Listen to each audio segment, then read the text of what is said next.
Okay, folks, welcome back to part two of the lecture on social stratification. A couple things I want to clarify or clear up from the last video. So you were wondering, what is that? That had a really cool backdrop. This is actually a cloth that I use for doing Mardi Gras gigs, DJ gigs. And I was using it as a backdrop last time, but I've had to move some things around and I'm just kind of leaving it hanging at the moment. You'll also notice my fancy dancy, is it right? My Mickey Mouse sticker, and you're jealous. My youngest daughter put this on this morning, and hey, you got to do what you got to do. So maybe I'm going to do this presentation as a worker from Disneyland or Disney World. Anyway, so hope everybody's doing well. Again, make sure you have your textbook open. Make sure you have something to write with and you can take notes. You will be required to submit your lecture notes. And make sure, as some of you probably are aware, to watch these videos all the way through, because you will probably see things in there that I'm not talking about that you need to know about. Okay? So definitely not trying to play the czar here and trying to really give you so much stuff to do. I know that you are managing as best as you can, because I am too. But I'm doing things this way so we don't have to do more work than maybe we need to. But it's all going to depend upon if everybody does their job of watching these videos, taking notes, and submitting their assigned work as is indicated in the remind messages that I send you and the Blackboard email messages I send you. So again, don't hesitate to contact me if you have any questions. And having said that, let's just move on into part two. We left off looking at social class in the United States, and this was the last slide that we looked at. And if you happen to be following along, this is slide 7.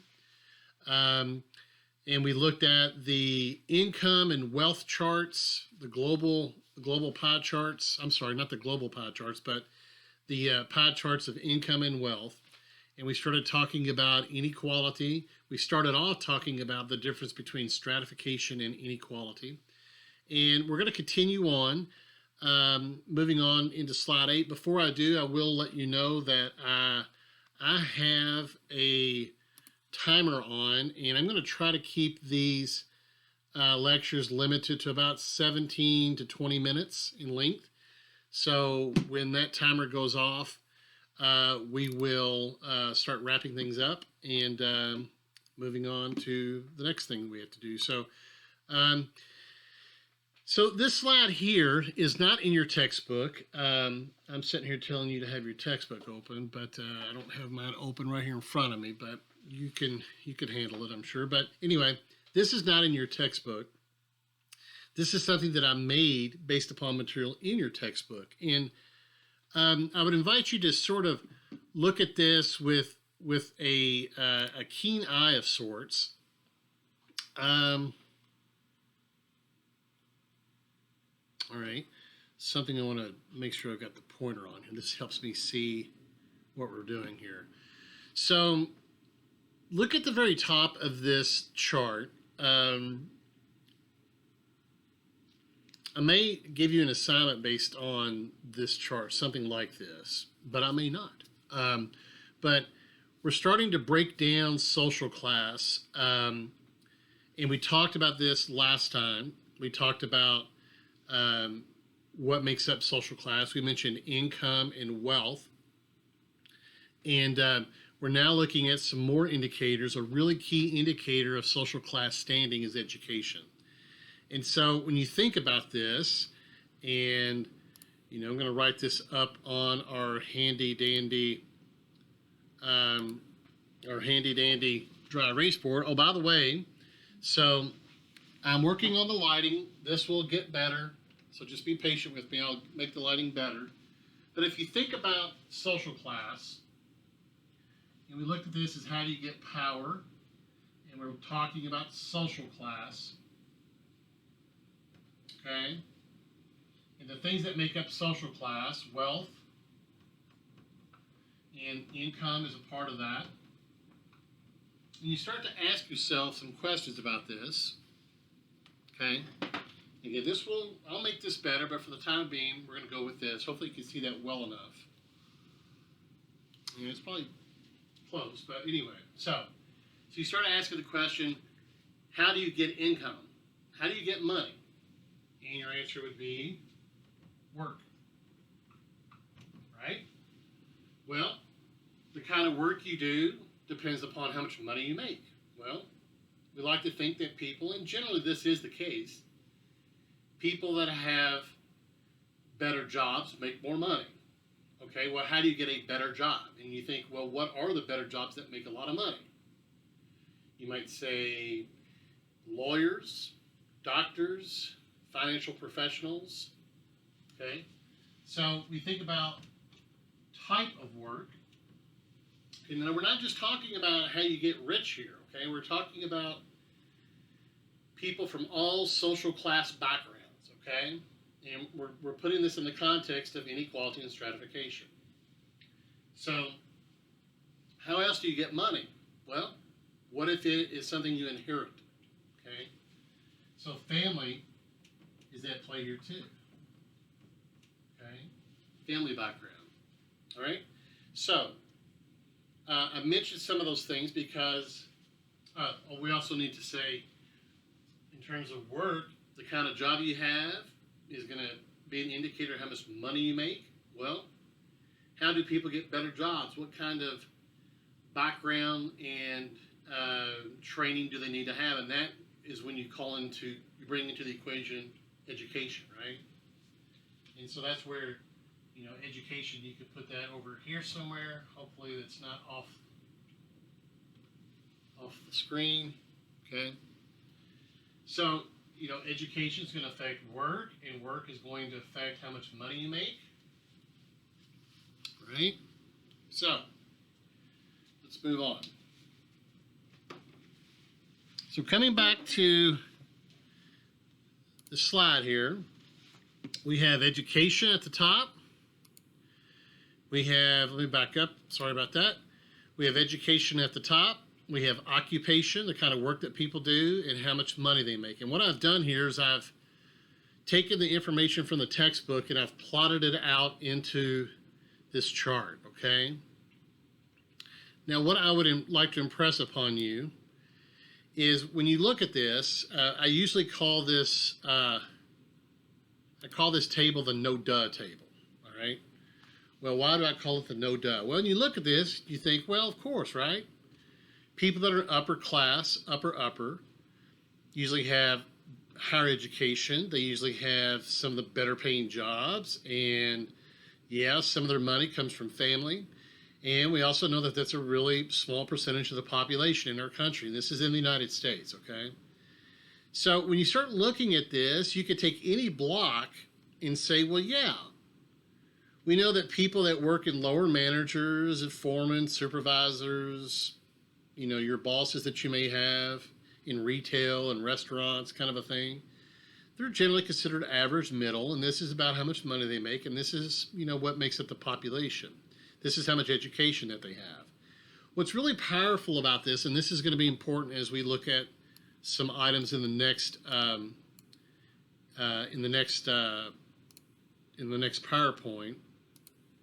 Let me do something here real quick. I'm going to change that just a little bit. This is important because when we look at some information in the next PowerPoint, what we're going to start looking at is how predictable social class is. And we're going to address the question about, well, do we live in a class-based system or a caste-based system? And of course, people in the United States would say they live in a class-based system. You have control over your social class. But when we look at the research around this, you're going to see something striking about how predictable is social class. And generally speaking, if you want to know what social class you're going to end up in, look at your parents, look at your family, look at your grandparents. And that's kind of a sobering thing to think about, okay? Because people want to be able to get by in life and they want to be able to make money. And, a lot of your ability to do that is based upon your social class upbringing. Okay? So there's a powerful things to say about that, and we will get into more of this in this lecture and then in the next lecture. Okay. So again, what we're looking at here, certainly as you look at education and what's that menu goes away, you'll see that, the more education you have as you go up in this, the more money you make, the better job you have, and the higher your social class standing. Okay? The better your job, the more prestige, the more money you make, the higher up the social class you go, the more money you make.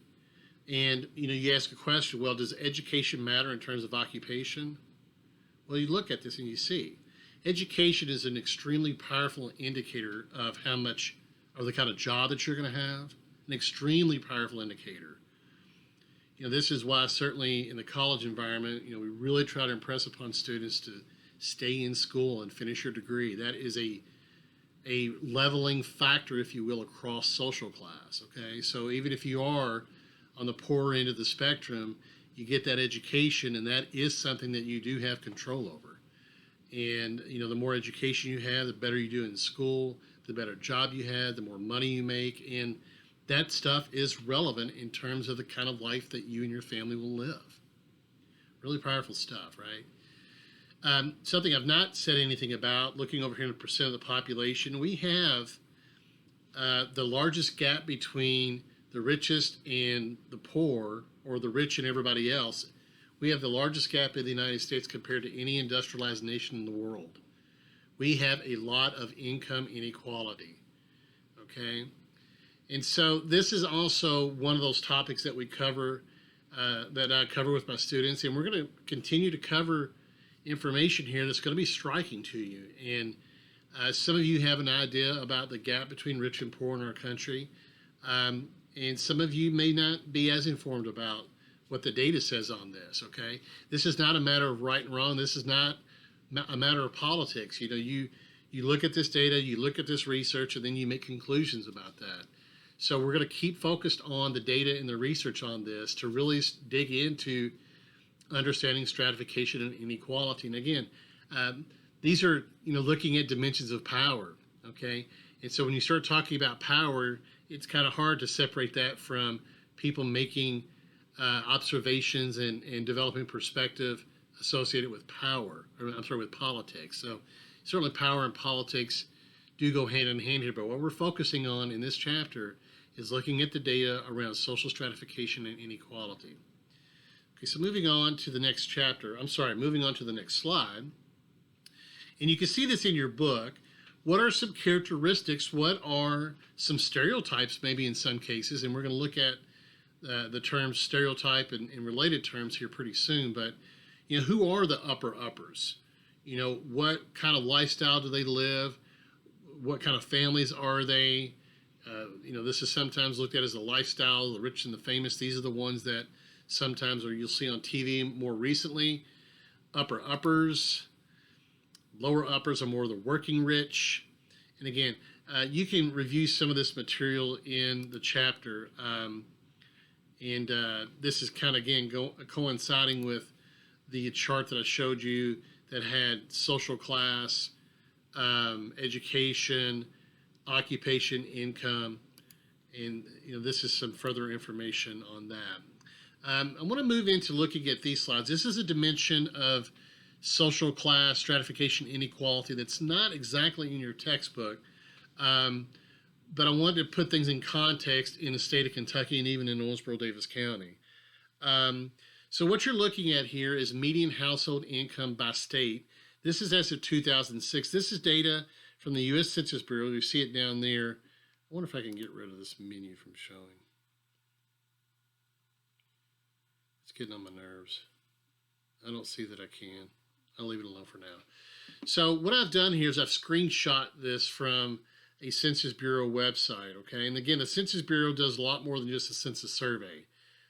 This is data from the Census Bureau. They do, I think, 11 different survey projects every year. So they do lots of different things. So what I want to show you here is you see Kentucky, okay? Average household income. what I've done is I've taken the top, the ranking in the top, that these are ranked by median income, which is basically average per house, average household income, okay, in the state of Maryland, New Jersey, etc. So these are at the top. Here's the average in the United States. This is 2006, okay? And then these are essentially the lowest household income states in the United States. Now notice the language that I use there. Lowest household income. One question that you're going to need to ask yourself, does low household income relate to poverty? Does low household income relate to being poor? So for example, do we expect the rates of poverty to be higher in the South? And I wonder if you notice that. If you look, where is it? Right over here, right there. Anyway, in the chart, do you see a commonality of region? Where are these median household income, these lower median household income states located? They're located in the South.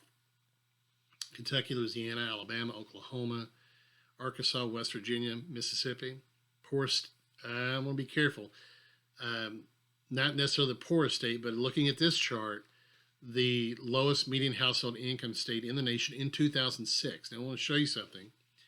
This is 2006. Look at Kentucky here, 39,372. When we look at the next chart here, this is 2007. So the state of Kentucky's median household income has gone up, but the ranking has gotten lower. Kentucky, folks, is one of the lower household income states in the nation. And I am going to go on and let the cat out of the bag. The states that have lower household incomes have higher rates of people in poverty.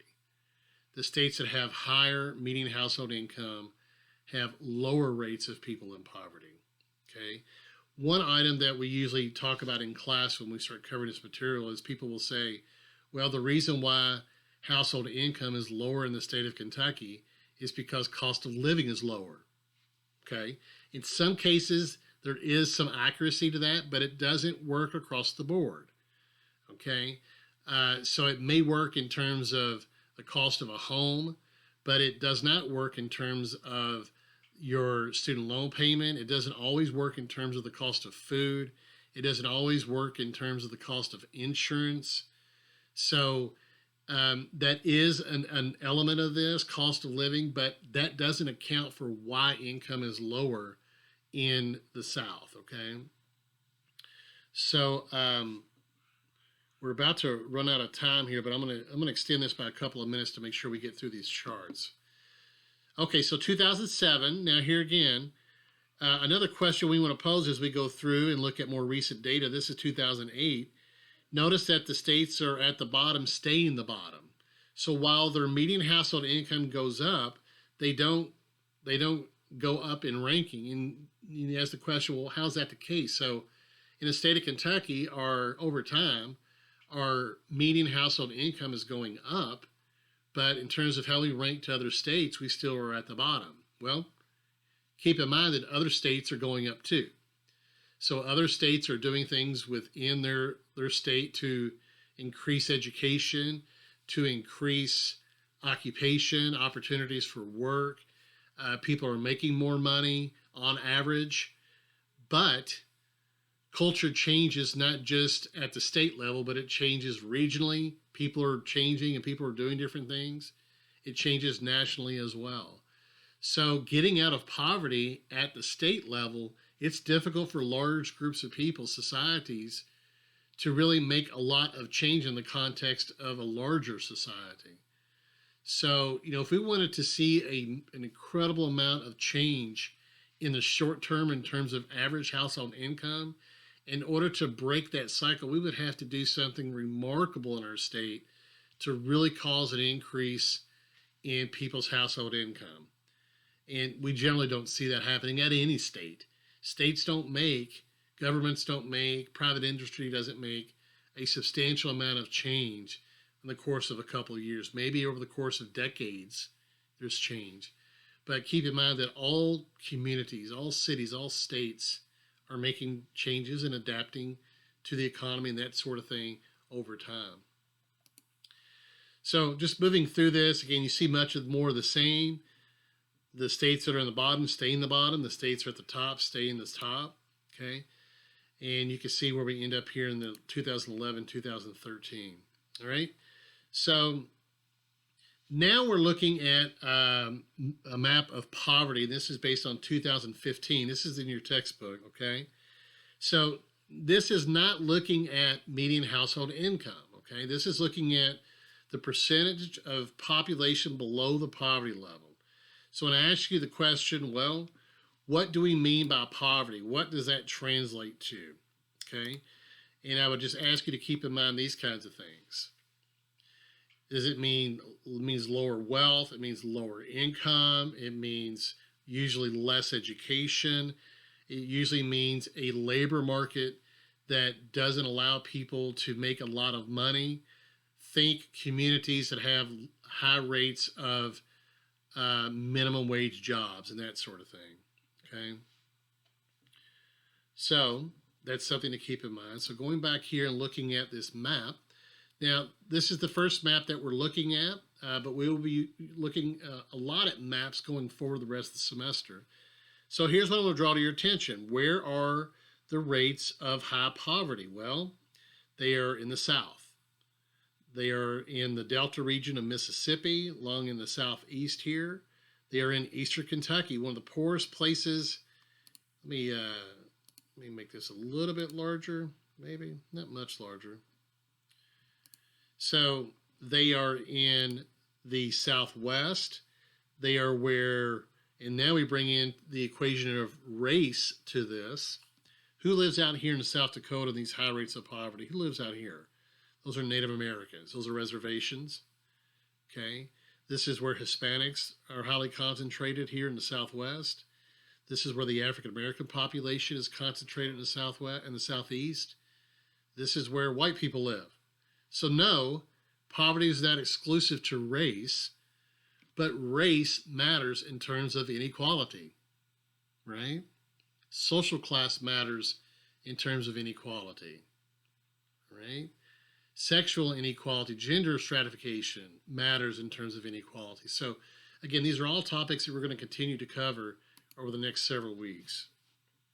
I told you that I was going to keep the lectures limited to about 20 minutes. This one's going a little bit longer than that, as you can probably already tell. I want to make sure we get through this material before I shut this lecture down. So now I want you to focus on, we're looking at 3 indicators, okay? We're looking at median household income. We just looked at that in terms of states, okay? We're looking at individuals below the poverty level. And notice this, we're looking at the completion of 4 or more years of college, 25 and over. I want to speak a little bit about this particular indicator. Again, education is an extremely powerful indicator in terms of income and staying out of poverty and getting the kind of job that helps you make money and stay out of poverty. So completion of 4 or more years of college. Now we're looking at people from 25 years of age and over, okay? Again, that's looking at this right here. So this is people that are 25. So you think about it, on average, people get out of high school around the age of 18, okay? So we don't start looking at people until 7 years later. So we're looking at people that are 25, 35, 45, 55, all the way up. All adults. Now you think about that. That's a big swath of the population, 25 and older. So of all those people that are 25 and older, these are the percentages of those people that have 4 or more years of college. Now, this doesn't mean that they have a bachelor's degree. That's not what this indicator is looking at. It's just looking at, have you been in 4 or more years of college, okay? You look at those that have actually got a degree, that's a little bit different, okay? That's lower than these numbers, right? So you start thinking about, well, why does it matter if I have a degree? Well, what separates you? You know, what makes you different from the average person? What makes you different from the other adults? If you have a college degree, what does it say about you? Okay? And I would just ask you all to think about that. If I get a college degree, I know it's hard right now. We're going to get through this, right? And so how important is your education to you in the future? It's extremely important, okay? And that's what makes you different from other people. Oh, let me back up here. So this is looking at 2005 to 2007. We're looking at the United States, Kentucky, the city of Owensboro, and Davis County. And you can see how we rank in terms of income compared to the state. Now, if Kentucky is one of the poorest states in the nation, right? One of the lower income states in the nation, and the city of Owensboro has a median household income lower than the state, you can put two and two together. This is one of the poorest areas of the United States. Okay? Now, that's sobering. I understand that. But it's information, accurate information, as we know, is pretty important to have to help us make good decisions, right? You look at percentage of people below the poverty level, it's higher in the city. Completion of 4 or more years of college, this is kind of interesting. If you live in a city, you're more likely to have had 4 or more years of college. But if you look at this compared to the national level, I mean, this is almost half of what it is at the national level. Kentucky is different than the average. Okay? City of Owensboro, Davis County is even different than the state average. Okay, now let's look at more recent data. You're like, well, Mr. Gusser, that's 13 years old. Okay, well, here you go. Again, while the country changes and the state changes and we change, it's kind of really hard to separate ourselves and make a local community vastly different, unless you do something,